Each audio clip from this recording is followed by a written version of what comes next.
Hola, vamos a hablar de actualidad en sepsis y básicamente vamos a hablar de la importancia de las definiciones y la evolución histórica del concepto de sepsis. Entonces, lo primero que tenemos que hablar es sobre la importancia que tienen las definiciones en cuanto a hablar de epidemiología, incidencia y prevalencia de las enfermedades y cómo las definiciones validadas son fundamentales para conducir e interpretar la investigación clínica.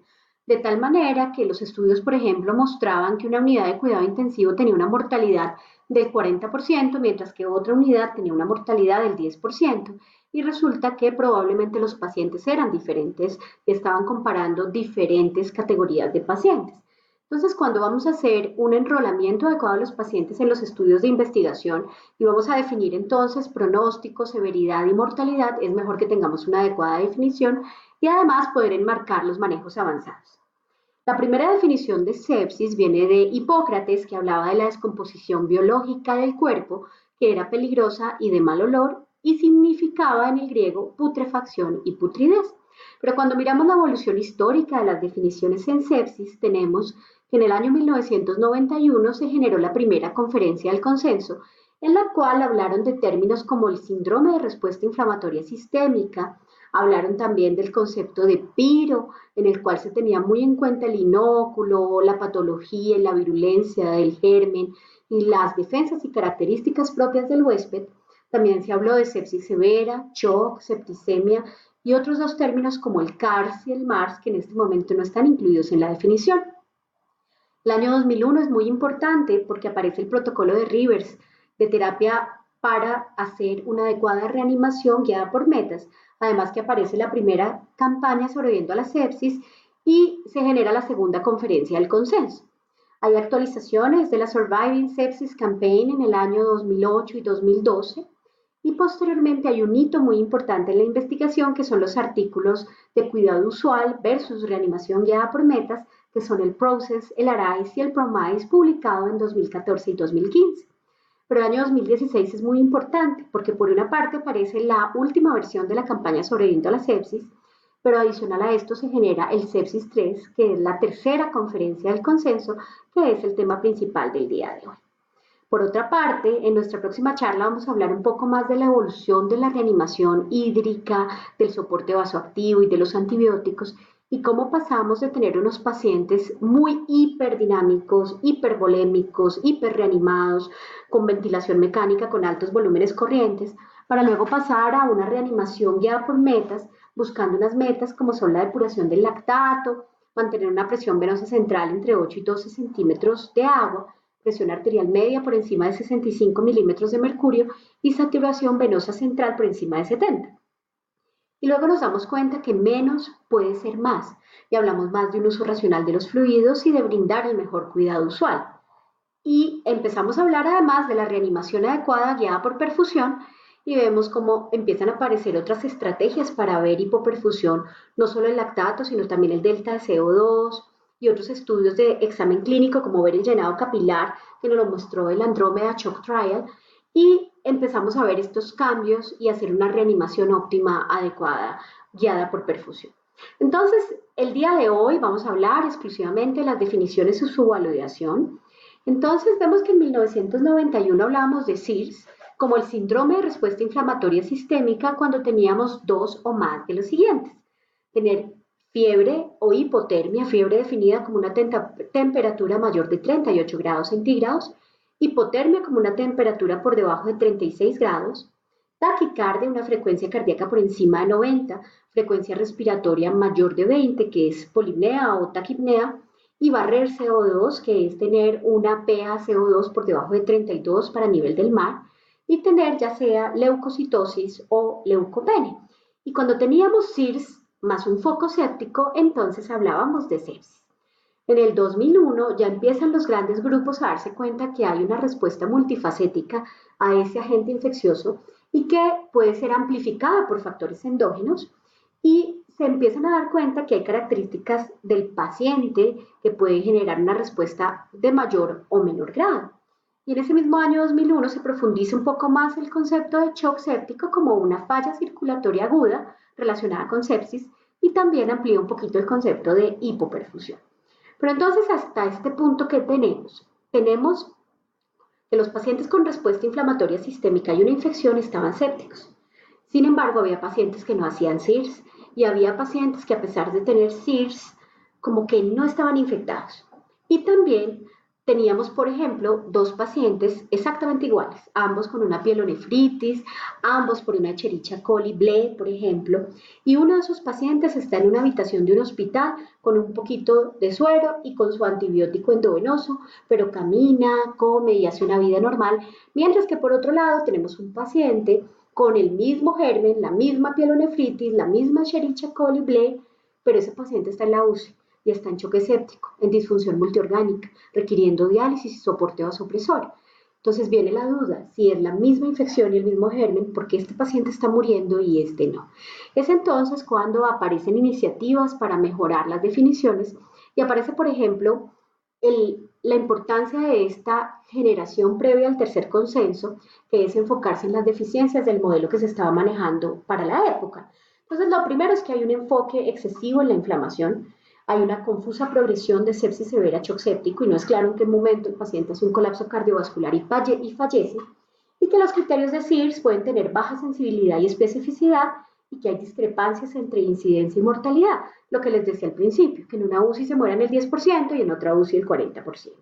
Y el otro punto es que el término sepsis severa es redundante, porque si es sepsis, es severa. Entonces se unen la Sociedad de Cuidado Crítico Americana y la Sociedad de Cuidado Intensivo Europea y se dan cuenta de varias realidades. Hay un incremento en la incidencia, la sepsis es una causa muy importante en mortalidad y enfermedad crítica a nivel mundial y cada vez hay más sobrevivientes a la sepsis, pero con secuelas cognitivas, discapacidad física, psicológica y necesitamos entonces enfocarnos en definir mejor para poder brindar un mejor manejo. ¿Por qué además hacer una nueva definición? Los criterios de CIR son sensibles, son buenos, pero son poco específicos y hay unas poblaciones que son más vulnerables a que no nos demos cuenta que tiene CIRS. Y básicamente, cuando miramos los pacientes que cumplían los criterios de CIRS, por supuesto que hay un grupo muy importante que se mueren de pacientes que tienen 2, 3, 4 criterios de CIRS, pero los que no tenían criterio o tenían un solo criterio o tenían solo 2 criterios, hasta 35% podían fallecer porque no nos dábamos cuenta que tenía una infección y no la enfocábamos activamente.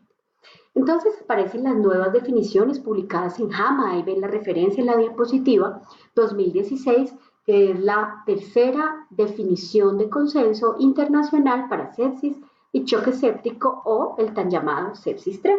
Entonces nos vamos a preguntar qué hay de nuevo en estas definiciones.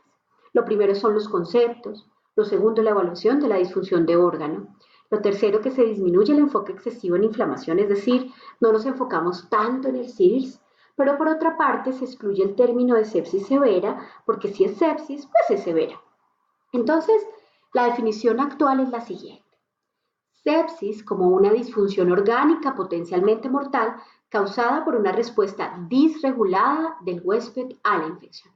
Y miren que aquí lo más importante es la palabra disregulada, porque hablar de disregulación entonces estamos explicando por qué este paciente que habíamos hablado antes está muriendo y este está manejado en una habitación con un antibiótico endovenoso.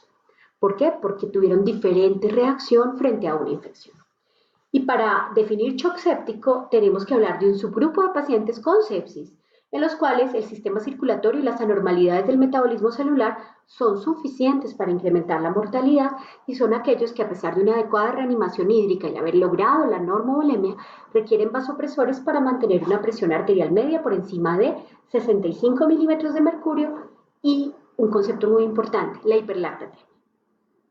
Entonces ese shock séptico ya nos va a dar un 40% de mortalidad y eso implica que yo, si digo, este paciente tiene choque séptico, tengo que tomar medidas agudas para disminuir la mortalidad.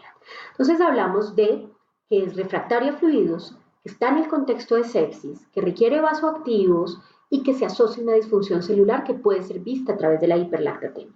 ¿Por qué? Porque se ha visto que la hipotensión y el lactato elevado juntos van a indicar una disfunción celular y cardiovascular y se asocia a mortalidad. Y adicional tenemos el concepto de disfunción orgánica o falla orgánica, que puede ser visto a través del SOFA, que es el puntaje de disfunción de órganos relacionada con sepsis, o hacer un tamizaje a la cabecera del paciente, que es el Quick SOFA. El Quick SOFA está diseñado para paciente adulto. aunque hay un Pediatric Modified Quick SOFA, también hay un Obstetric Modified Quick SOFA, que son las modificaciones para pediatría y para obstetricia. Pero el que estamos hablando acá es para paciente adulto y es una aproximación que hacemos a la cabecera del paciente. Entonces, ese Quick SOFA es un criterio simple que ayuda a encontrar la sospecha de disfunción orgánica y toma de decisiones en paciente que creemos que tiene sepsis. Es una prueba para un paciente que yo pienso que está infectado y pienso que tenga sepsis. No es para el infarto, no es para el ACV, no sirve para otros pacientes. Entonces, ¿el SOFA qué es? El SOFA es un puntaje que de hecho es de 1991 en el cual se evalúan 6 órganos. El pulmón a través de la PAFI, la coagulación a través del recuento de plaquetas, el hígado a través del nivel de bilirrubinas, el sistema cardiovascular a través de la cantidad de soporte vasopresor que requiere el paciente, el sistema nervioso central a través del Glasgow y el sistema renal a través del gasto urinario y la creatinina. Sabemos que tener un puntaje de SOFA mayor a 2, es decir, tener un solo órgano comprometido, ya da una mortalidad del 10%. Entonces, miren lo importante que es evaluar la disfunción orgánica. Y el Quick SOFA o Quick Rápido o SOFA rápido, básicamente es una prueba de tamizaje que podemos hacer a la cabecera del paciente y que tiene 3 criterios. Una frecuencia respiratoria por encima de 22, alteración del estado mental e hipotensión, definida como una presión sistólica por debajo de 100 milímetros de mercurio. Y si el paciente tiene 2 criterios positivos, es un Quick SOFA positivo. Entonces, ¿para qué nos sirve este Quick SOFA? Como decíamos, es una prueba de tamizaje para paciente en que yo pienso que tiene una sospecha de infección. Entonces, paciente que yo pienso, bueno, este paciente tiene de pronto fiebre, viene con ardor al orinar, está deshidratado, o un paciente que está en piso y se está quedando dormidito en un posoperatorio, tiene delirio, una alteración de la escala mental, hipotenso, pero yo no tengo muy claro qué tiene, entonces digo, podría tener una infección. Le aplico el Quick SOFA. Si el Quick SOFA no es mayor de 2, lo sigo cuidando, lo sigo monitorizando y evaluando y reevaluar para sepsis si es preciso.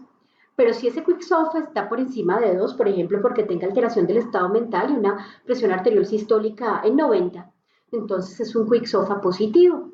En ese caso yo digo, bueno, este paciente tiene sepsis.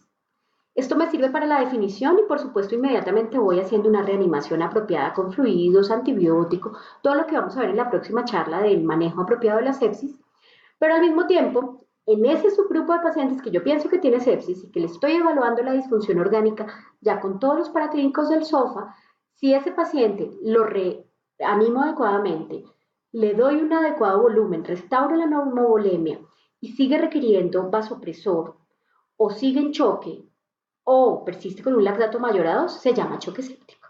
Entonces, miren que tiene criterios clínicos de hipoperfusión y criterios paraclínicos. Entonces, aquí, ¿qué es lo más importante?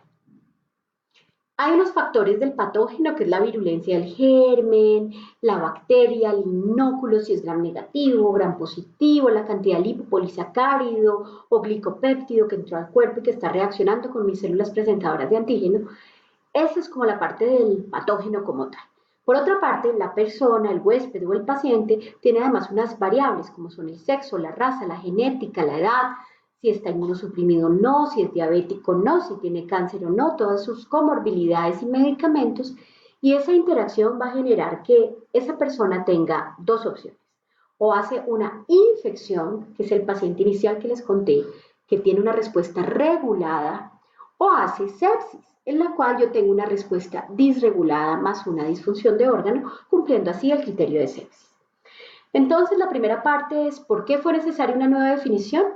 Lo primero es que el CIRS tiene pobre especificidad porque 4 de cada 5 pacientes que tienen CIRS no tienen infección. Por ejemplo, una pancreatitis, una quemadura, el estrés agudo, incluso una crisis de pánico. O si yo salgo ahorita y me tratan de robar o me tratan de atropellar un carro, inmediatamente hago taquicardia, hago polimnea. Si me toman unos gases, voy a barrer CO2, voy a respirar rápido porque estoy asustada. Y si me toman un cuadro hemático, voy a tener los leucocitos elevados por esa respuesta aguda al estrés de que casi me atropella un carro y no estoy infectada. Entonces es bien importante esto. Por otra parte, 1 de cada 8 pacientes con choque no tienen CIRS y yo no me voy a dar cuenta que está en choque. Luego tiene 40% de riesgo de morirse y yo no voy a hacer nada para manejar ese 40% de riesgo de